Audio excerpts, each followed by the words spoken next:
Bonsoir à tous, bienvenue dans Terre d'innovation, votre magazine dédié au digital et à l'innovation. Ce soir, nous allons parler d'un sujet qui concerne de nombreuses familles en Martinique, la place des seniors dans un monde devenu massivement numérique.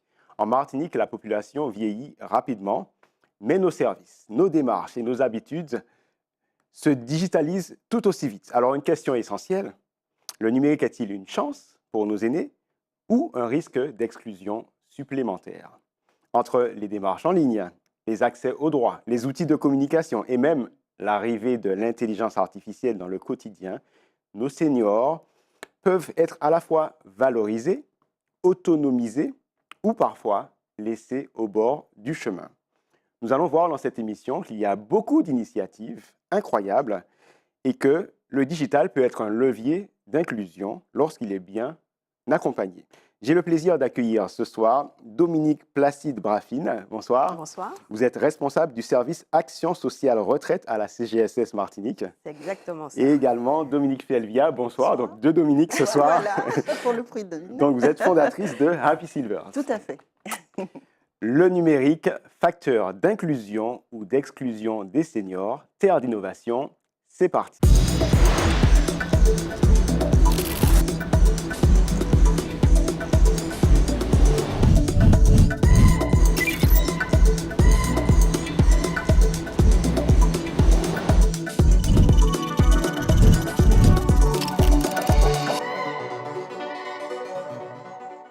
Alors, Dominique Placide-Braffine, est-ce que vous pouvez de nouveau vous présenter et puis aussi présenter l'ASR, expliquer exactement ce que c'est en quelques secondes? Alors, Dominique Placide-Braffine, comme vous l'avez dit, responsable de l'action sociale retraite à la sécurité sociale. Donc, c'est un service qui dépend d'un département global de l'action sociale, santé et vieillissement. Donc, l'action sociale retraite est chargée d'accompagner les retraités, on dira les plus précaires, dans leur quotidien pour leur permettre de vivre le plus longtemps possible à domicile. Donc, on va leur apporter des aides humaines ou financières et pour leur permettre, enfin, on agit dans le cadre de la prévention. Très bien. Dominique Felvia, donc vous êtes la fondatrice d'Happy Silvers. Est-ce que vous pouvez nous rappeler rapidement ce que c'est? Quelle vision vous portez avec ce projet? Alors, Happy Silvers, en fait, est né il y a 14 ans maintenant. Donc, c'est un organisme qui est d'abord un site internet, mais aussi qui organise des ateliers pour les 50 ans et plus, donc les retraités, mais aussi les non-retraités, pour leur permettre de bien vieillir, en résumé. Très bien, parfait. Alors, on va commencer par un état des lieux, peut-être avec vous, Dominique Placide-Braffine. Alors, selon vos observations, notamment à l'ASR, est-ce qu'on a d'ailleurs un état des lieux numérique des seniors et peut-être des retraités au niveau des usages, des difficultés, des réalités? Et peut-être que vous aussi, en tant que professionnel, vous avez une perception? Alors, il y a deux types de publics. Il y a les anciens retraités, si on peut dire les choses comme ça, qui sont moins à l'aise avec le numérique, qui sont voire réfractaires au numérique. Donc, ce sont vers cela que nous devons aller pour les accompagner dans leur démarche. Et il y a les nouveaux retraités qui ont commencé à fonctionner avec le numérique, qui sont beaucoup plus à l'aise. Et simplement, parfois, ils peuvent assister à des actions, mais de perfectionnement, de découverte d'autres choses. Très bien. Et vous, Dominique Felvia, alors ça fait, comme vous le disiez, 14 ans que vous accompagnez les seniors sur le numérique. Quels sont les usages que vous remarquez? Quels sont ceux qui ont le plus évolué chez ces seniors entre l'usage du smartphone, de la tablette, peut-être des réseaux sociaux et puis les démarches en ligne aussi qui s'imposent finalement à eux? Tout à fait. Alors, en fait, aujourd'hui, c'est vrai, comme Madame Placide-Braffine le disait, il y a vraiment un gros changement entre il y a 14 ans et aujourd'hui, dans la mesure où, quand j'ai commencé, eh bien, je proposais beaucoup de cours autour du téléphone portable. Je ne parle même pas de smartphone. Et donc, après, on a évolué vers le téléphone portable, les tablettes tactiles. Donc, aujourd'hui, en fait, la population, enfin, des seniors a beaucoup évolué et je me rejoins totalement ce que dit Madame Placide-Braffine dans les usages d'aujourd'hui. J'ai noté depuis quelque temps, une appétence pour l'intelligence artificielle, un gros questionnement. Ah oui. Et d'ailleurs, j'ai commencé à faire des ateliers spécifiquement autour de l'intelligence artificielle artificielle et j'étais moi-même fort étonnée en fait de l'appétence et de l'envie des seniors. C'était quand même 3 journées autour de ce thème. Très bien. Alors, on sait, Dominique Placide-Braffin, que notre territoire est le territoire le plus vieillissant quand on considère toute la France. En quoi ce contexte démographique doit-il nous poser une question quant à la responsabilité sur l'inclusion numérique?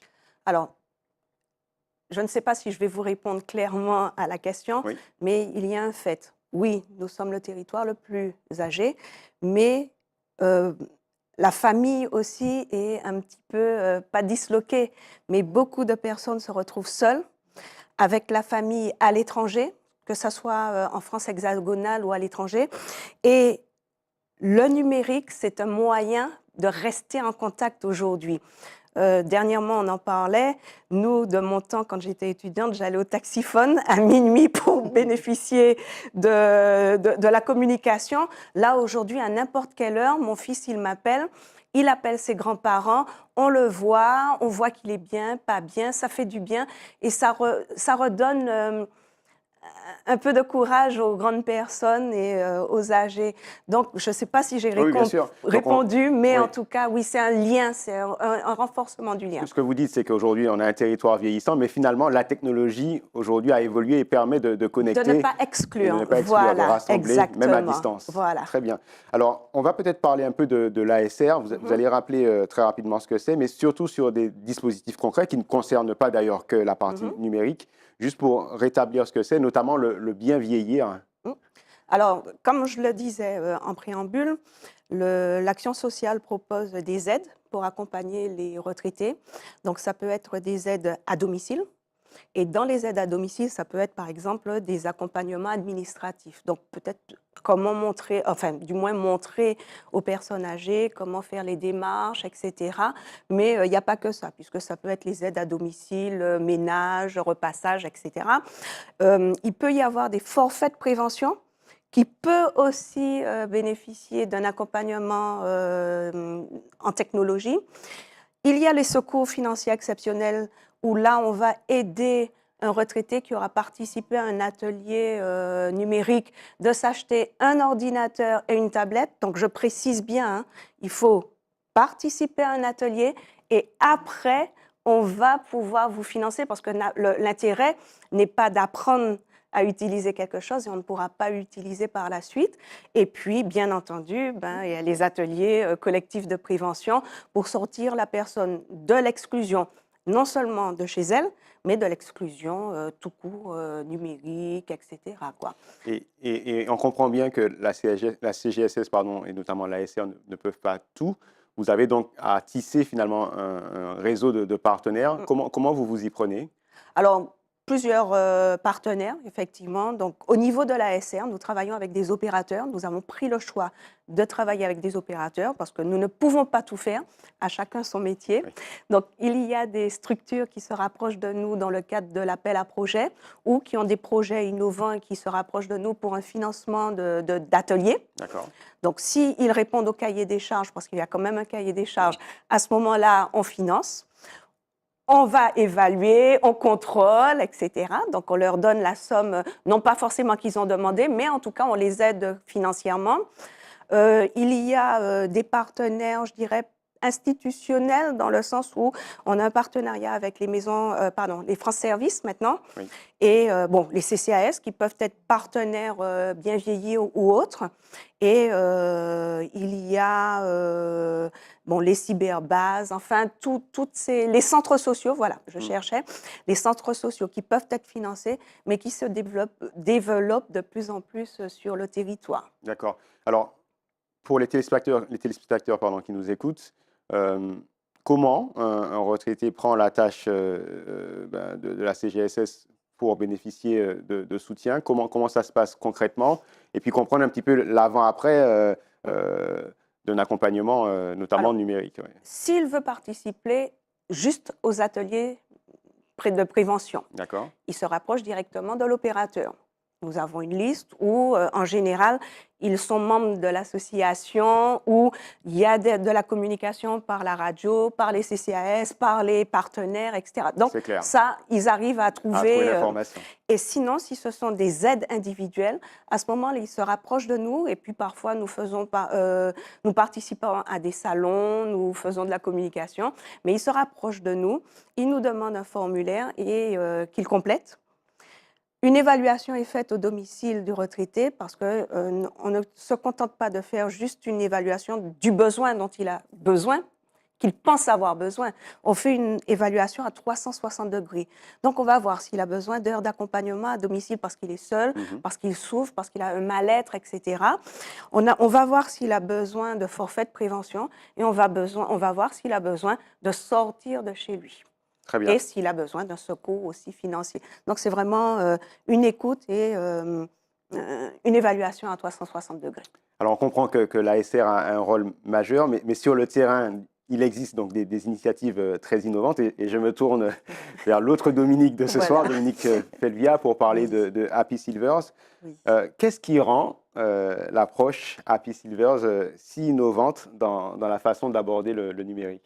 Je crois que c'est avant tout je me fais beaucoup plaisir.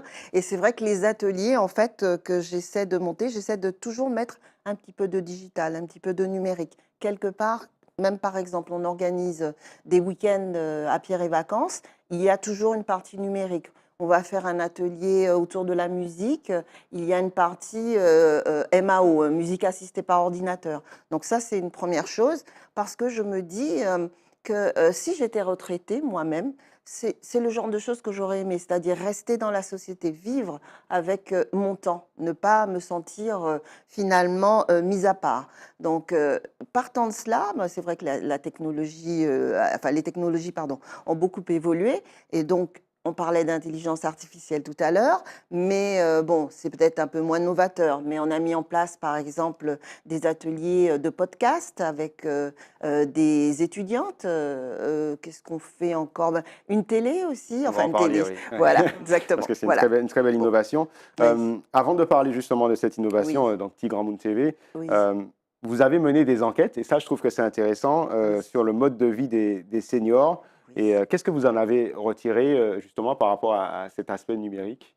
Alors, en fait, bon, c'est vrai que l'enquête que j'ai faite, elle date Bien d'il sûr, y a quelques bien années, sûr. mais en fait, ce que disent les seniors, c'est qu'ils ont envie de sortir, ils ont envie de rencontrer du monde, ils veulent rester dans la société, comme je disais tout à l'heure, avoir des contacts. Et donc, par rapport au numérique, le senior d'il y a quelques années, bon, craignait, je dirais, d'utiliser le numérique, mais aujourd'hui, ils sont vraiment très, très friands de tout ce qui est technologie et en fait, ils sont obligés, Oui. hein, puisque depuis quelques années, surtout après la crise qu'on a connue avec le Covid, eh bien, les démarches administratives se font en ligne. C'est ça. Donc, ils sont quasiment contraints et forcés. Alors, ils ont beaucoup protesté au départ, pour ne pas dire autre chose. Et aujourd'hui, finalement, pardon, excusez-moi, c'est quelque chose qui coule un petit peu plus de source. Pardon. Alors, faisons ce focus sur Oui. Tigre en Moon TV, parce que je trouve Oui. l'initiative, pour le coup, vraiment innovante. Qu'est-ce que c'est que cette web TV réalisée par des seniors? Par des seniors. Alors, dites-nous un petit peu. Exactement. Ouais. Alors, donc, nous avons eu la chance d'être accompagnés, notamment par la Caisse de sécurité sociale et par d'autres organismes, hein. La conférence des financeurs, enfin c'est un grand mot, des financeurs de la prévention de la perte d'autonomie, sur cette action-là que j'ai présentée, je crois, il y a à peu près 4 ans. Et quand je l'ai présentée, je me suis dit, mais non, ils ne vont pas suivre une chaîne sur YouTube créée et animée par des seniors. Non, non, ils vont se dire, Dominique, c'est pas possible. Et finalement, on a eu l'agréable surprise d'être accompagnés. Et donc, ce sont des seniors qu'on a formés aux techniques de journalisme, mais aussi aux techniques multimédia. Alors, bon, on a fait le choix de ne pas prendre de grosses caméras, mais de prendre des téléphones portables, hein, qui sont beaucoup plus faciles. Et aujourd'hui, ce que je trouve très agréable, c'est que certains seniors qui ont commencé il y a 4 ans maintenant, eh bien, veulent continuer. Ils n'arrêtent pas. Donc, le principe, en fait, c'est qu'on fait des reportages, on fait des, comment dire, des émissions, des micro-trottoirs, etc. Ce matin, par exemple, on a tourné un micro-trottoir pour les fêtes de fin d'année. Pas un micro-trottoir, pardon, un short enfin, une émission courte pour les fêtes de fin d'année. Et c'est quelque chose d'un peu comique, hein, donc je l'annonce déjà. Et eh bien, donc ils continuent et ils sont apparemment très, très attachés à ce média-là qui est disponible sur YouTube. Aujourd'hui, on a, je crois, 160 vidéos. Incroyable. Hein, D'accord. voilà. Et puis, bon, pas encore beaucoup de, comment dire, de followers, en fait, de viendra. personnes qui suivent, mais j'espère que Ouais. ça va venir. Voilà. Juste pour Oui. imaginer au niveau Oui. de l'âge des Oui. personnes, Ah oui. est-ce qu'il y a un âge limite ou est-ce que vous avez des Ah personnes de non, plus non, de non, on 80 a eu ans une dame, on a une dame qui avait 87 ans et c'était très drôle parce que c'était au Saint-Esprit et la dame, elle avait sa petite canne, mais elle faisait ses micro-trottoirs dans la rue. C'était vraiment très drôle et aujourd'hui, bah, la moyenne, enfin c'est pas de moyenne, mais ça part de 72 à 79 ans. D'accord. Voilà. Et donc, c'est une initiative qui se poursuit. Il va y avoir Oui. de nouvelles saisons. En tout cas, vous continuez de se J'espère. développer. Voilà. En tout cas. Mais en tout cas, voilà, c'est ce qu'on fait et on va faire d'autres choses dont peut-être on parlera tout à l'heure, je ne sais pas. Très bien. Je voulais parler peut-être de cette approche regard croisé entre l'institution et le terrain. Pour vous, Dominique Placide-Braffin, comment est-ce que vous percevez l'apport de projets comme Tigre en Moon TV pour l'inclusion numérique? Alors effectivement, quand le projet a été proposé, moi j'ai flashé. Franchement, j'ai trouvé ça magnifique, d'autant que c'était innovant. C'est bien de recevoir des projets, activités physiques, activités mémoire, etc. Mais là, pour moi, c'était un mix-up de tout.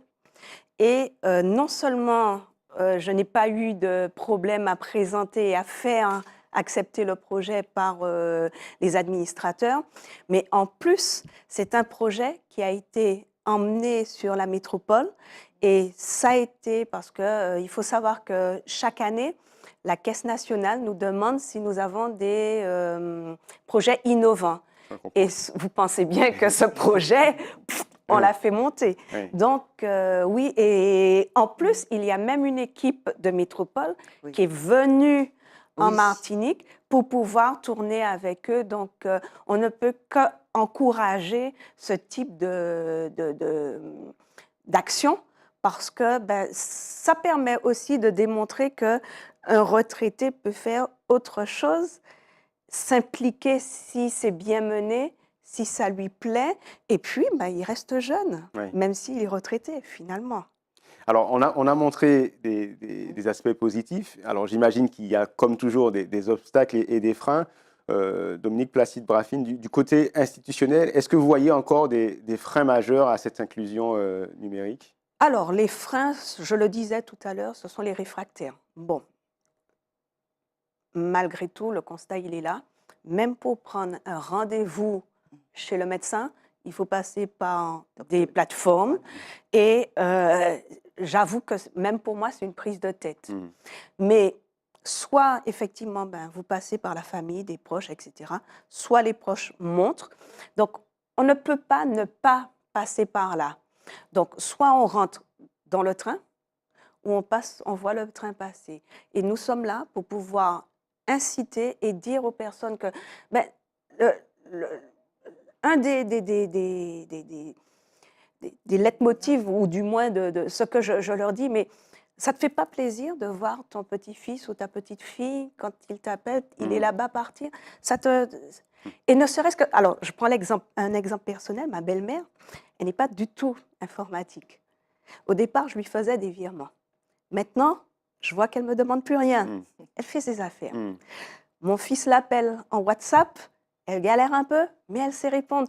Donc, petit à petit, avec de la pédagogie, de la patience, ils y arrivent. Donc, les freins, il y en a, mais il n'y a rien qui ne puisse être surmonté, à mon sens. Très bien. Même question pour vous. Du côté de l'action terrain, quels sont aujourd'hui les plus grands défis?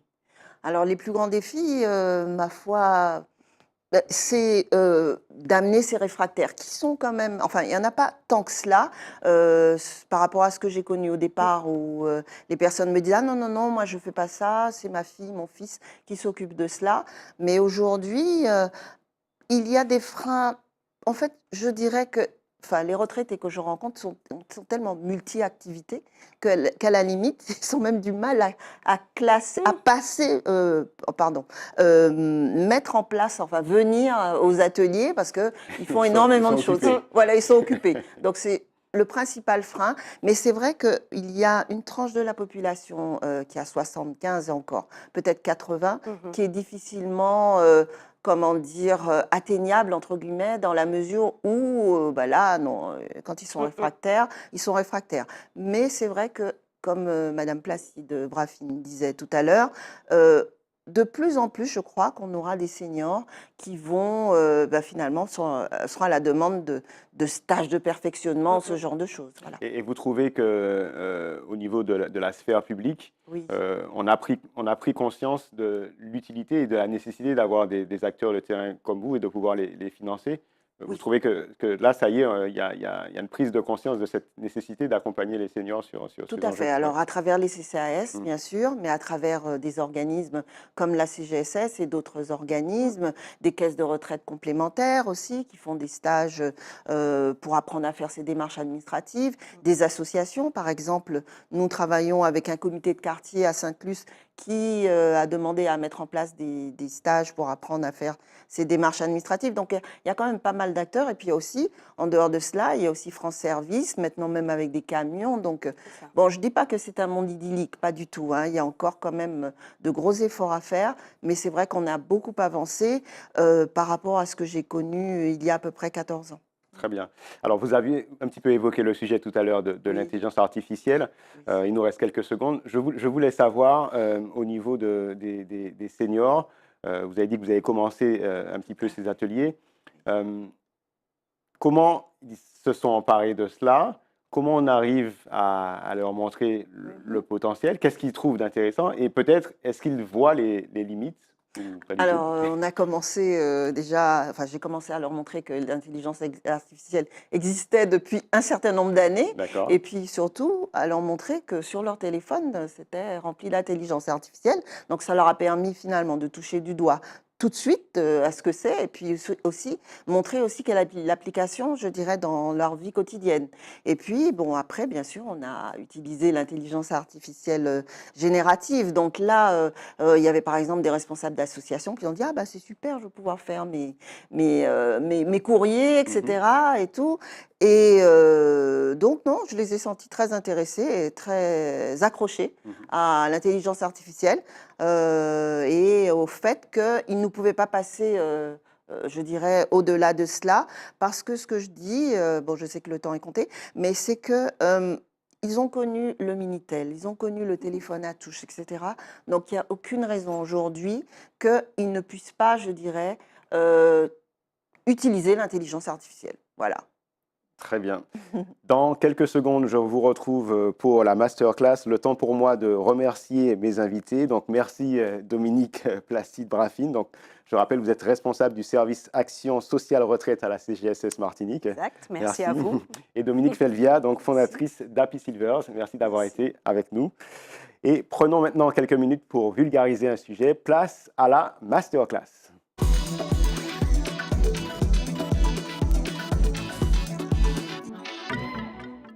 Un des services qui fonctionne très fort en Martinique et plus largement, c'est un service qui permet de surveiller une personne âgée quand elle est à domicile et quand vous n'y êtes pas.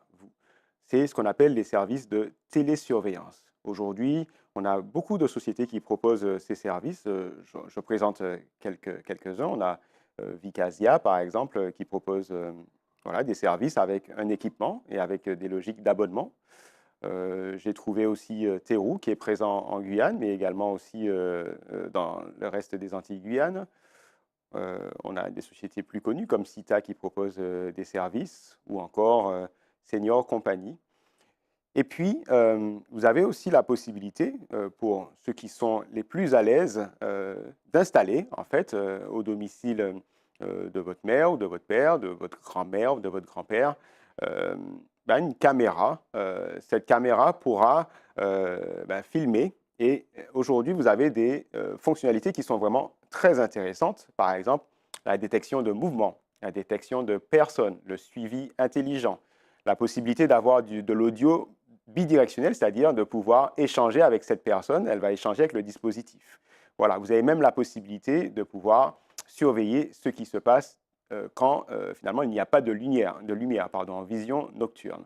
Donc ces dispositifs sont vraiment intéressants, on peut en trouver pour moins de 50 euros. Évidemment, c'est intéressant pour surveiller les bébés, les enfants, des animaux, mais aussi finalement nos aînés. Et vous avez la possibilité de gérer ces caméras avec votre smartphone. On avait évoqué lors de cette émission la dernière fois des dispositifs comme Google Home ou Apple Home. Donc c'est exactement ce type de dispositif que vous utilisez pour finalement piloter ces caméras. Terre d'innovation, c'est fini pour ce soir. Merci énormément de votre fidélité. Je remercie aussi David Torres et Johan Constant pour la réalisation. Je vous donne rendez-vous lundi prochain, soit à 20h10, soit à 23h30. L'émission est aussi rediffusée toute la semaine. Et puis, d'ici là, restez connectés sur les réseaux sociaux de Zitata. Quant à moi, je vous dis bye bye, à bientôt.